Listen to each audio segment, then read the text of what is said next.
কুন ফায়াকুন সাতবার পাঠ করে ফু দিন, সাথে সাথে জাদু টোনা, কালো জাদু, ব্ল্যাক ম্যাজিক, কুফরি কালাম একেবারে নষ্ট হয়ে যাবে। প্রিয় ভাই বোনেরা, দেখা যায় অলরেডি আপনি জাদুতে আক্রান্ত হয়ে পড়েছেন, কিন্তু আপনি জানেন না, বুঝেন না যে আপনি জাদুতে আক্রান্ত হয়ে পড়েছেন। তো আপনি যদি দেখেন দিন দিন আপনার শরীর দুর্বল হয়ে পড়ছে, একেবারে দুর্বল হয়ে পড়েছেন, কোনোভাবে কোনো কাজ করতে পারছেন না। ইতিপূর্বে আপনি একজন মানুষ 10 জনের কাজ করতে পেরেছেন, মানুষ দেখে বাহ বাহ বলছে যে বাহ অনেক শক্তি আছে তোমার, কিন্তু হঠাৎ দেখেন শরীরটা একেবারে দুর্বল হয়ে পড়েছে, নিস্তেজ হয়ে পড়েছে, কোনো কাজ করতে পারছেন না, তাহলে মনে করবেন জাদুতে আক্রান্ত হয়ে পড়েছে। তারপরে আপনার মধ্যে যদি অলসতা চলে আসে, কোনো কাজকর্ম করতে যদি মনে না চায়, তাহলে আপনি মনে করবেন জাদুতে আক্রান্ত হয়ে পড়েছেন। শুধু মনে করেন ঘুমাতে মন চায়, অলসতা যদি চলে আসে তাহলে শুধু আপনার ঘুমাতে মন চায়, শুধু দেখবেন আর ঘুম থেকে উঠতে মন চাইবে না, শুধু ঘুমাতে মন চাইবে, কোনো কাজ কর্ম কিছু করতে আপনার মন চাইবে। এভাবে যদি হয় তাহলে মনে করবেন জাদুতে আক্রান্ত হয়ে পড়েছে। এরপরে আপনি যদি দেখেন ঘুমের ঘরে স্বপ্নের মধ্যে কোনো খাবার খেয়ে ফেলছে, ভালো ভালো রুচিশীল খাবার আপনার সামনে ঘোরাঘুরি করছে, নিয়ে হেঁটে যাচ্ছে, আপনি সেই খাবার থেকে কিছু খাবার খেয়ে ফেলছেন, তাহলে একেবারে মারাত্মক জাদু। এটা খাবারের মাধ্যমে যে জাদু করা হয়, সেই জাদু কিন্তু একেবারে মারাত্মক খারাপ। এরপর যদি আপনি দেখেন ঘুমের ঘরে এত ভয়ঙ্কর ভয়ঙ্কর স্বপ্ন, আপনি সেই স্বপ্ন দেখার অবস্থায় আপনি ভয় পান, ভয় পেয়ে অনেক সময় একেবারে ঘুম থেকে জাগ্রত হয়ে যান, কি করবেন দিশেহারা হয়ে পড়েন, এত ভয় আপনি পেয়েছেন। প্রিয় ভাই বোন, তাহলে মনে করবেন জাদুতে আপনি আক্রান্ত হয়ে পড়েছেন। হঠাৎ হঠাৎ যদি আপনি কান্না করেন, হঠাৎ হঠাৎ আপনি হাসেন কোনো কারণ ছাড়াই, তাহলে আপনি ধরে নেবেন আপনার মধ্যে সমস্যা শুরু হয়ে গেছে। এরপর যদি আপনি দেখেন আপনি একবার শুকিয়ে যাচ্ছেন, খাবার খান, ভালো ভালো খাবার, ভালো ভালো শক্তিশালী খাবার আপনি খান, কিন্তু দেখেন দিন দিন শুকিয়ে যাচ্ছে, তাহলে মনে করবেন জাদুতে আক্রান্ত হয়ে পড়েছেন। কেন?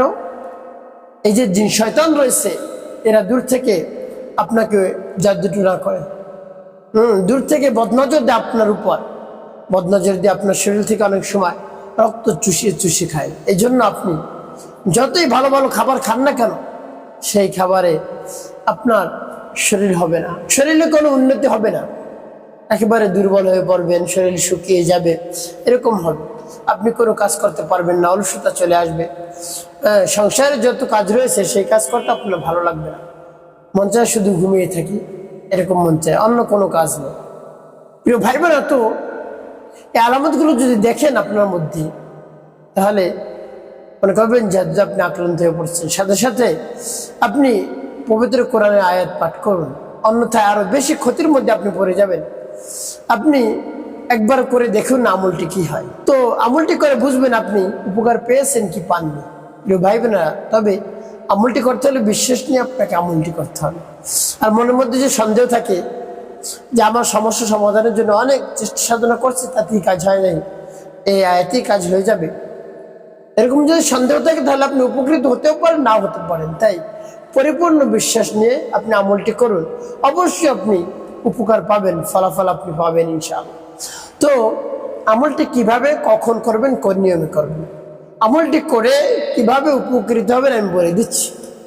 তাই বিস্তারিত জানার জন্য, আমলটি শিখে রাখার জন্য ভিডিওটি না কেটে ধৈর্য এবং মনোযোগ সহকারে শেষ পর্যন্ত দেখতে থাকুন, তাহলে সঠিক নিয়মে আমলটি করতে পারবেন।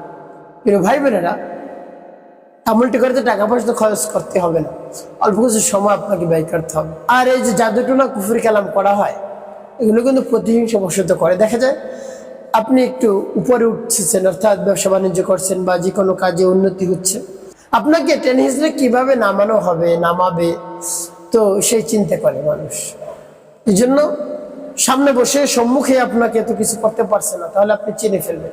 এই জন্য আপনার পিছন থেকে এই জাদুটোনা কুফরি কালাম করে। প্রিয় ভাই বোনেরা, জাদুটোনা কুফরি কালাম কখনো করবেন না কারো ক্ষতি করার জন্য, এটি কথা মনে রাখবেন, কখনো করবেন না, তাহলে আপনার নিজেরও ক্ষতি হবে। আপনি নিজে বুঝতে পারছেন না যে আপনার কি ক্ষতি হবে, মারাত্মক ক্ষতির মধ্যে আপনি পড়ে যাবেন। তাই কাউকে ক্ষতি করার জন্য, কায়েল করার জন্য, নিস্তেজ করার জন্য আপনি জাদু টোনা করবেন না, তাহলে আপনারও সেই ক্ষতি হবে।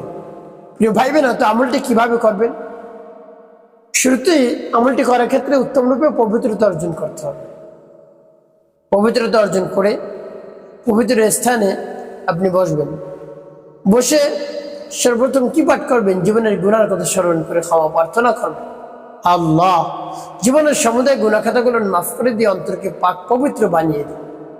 এভাবে আল্লাহ রাব্বুল আলামিনের কাছে বলবেন। এরপর 3 বার দুরূদ শরীফ সাল্লাল্লাহু আলাইহি ওয়াসাল্লাম, সাল্লাল্লাহু আলাইহি ওয়াসাল্লাম, সাল্লাল্লাহু আলাইহি ওয়াসাল্লাম ইস্তিগফার দুরূদ শরীফ পাঠ করে যখন হয়ে যাবে, এরপর আপনি সেই আয়াতটি পাঠ করবেন। সেই আয়াতটি আমি বলে দিব এবং কোন সূরার আয়াত সেটি আমি বলে দিচ্ছি। প্রিয় ভাই বোনেরা, আয়াতটি পাঠ করলেই কাজ হয়ে যাবে।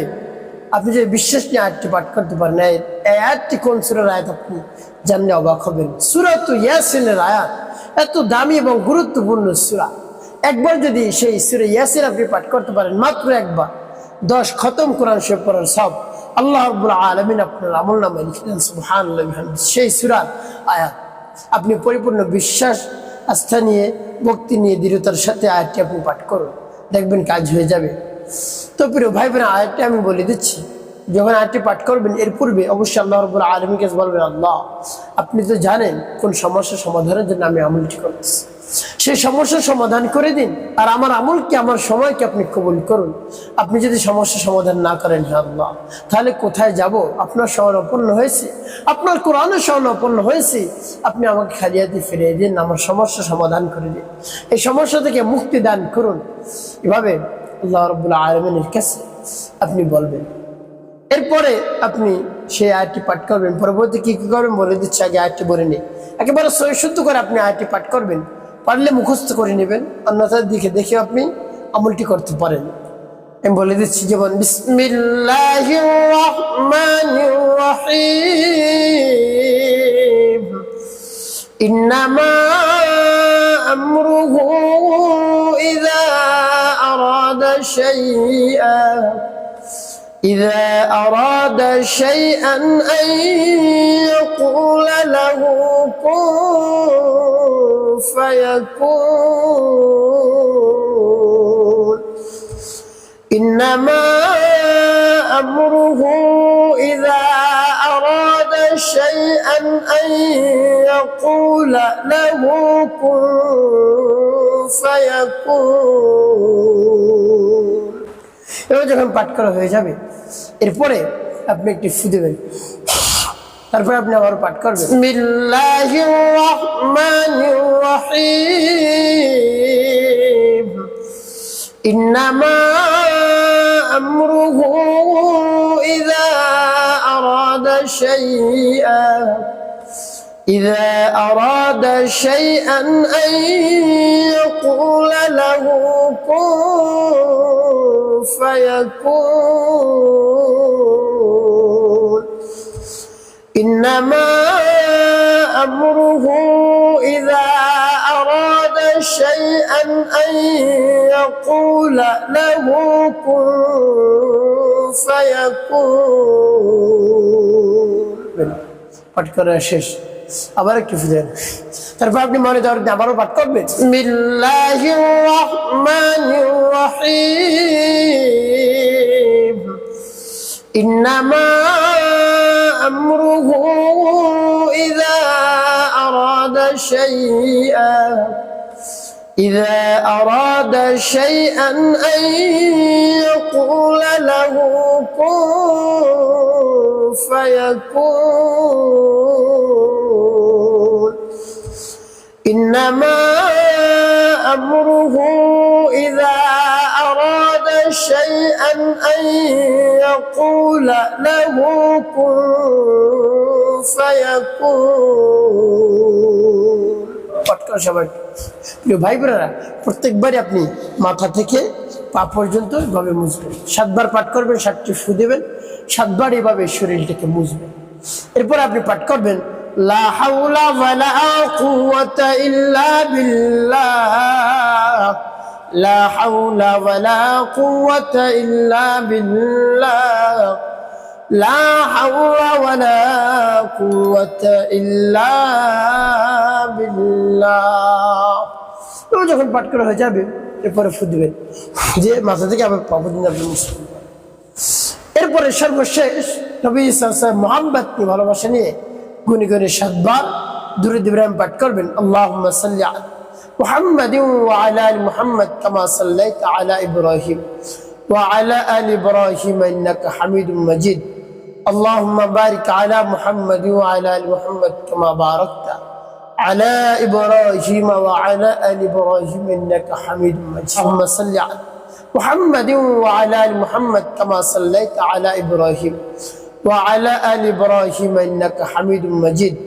اللهم بارك على محمد وعلى آل محمد كما باركت على إبراهيم وعلى آل إبراهيم إنك حميد مجيد. اللهم صل على محمد وعلى آل محمد كما صليت على إبراهيم وعلى آل إبراهيم إنك حميد مجيد.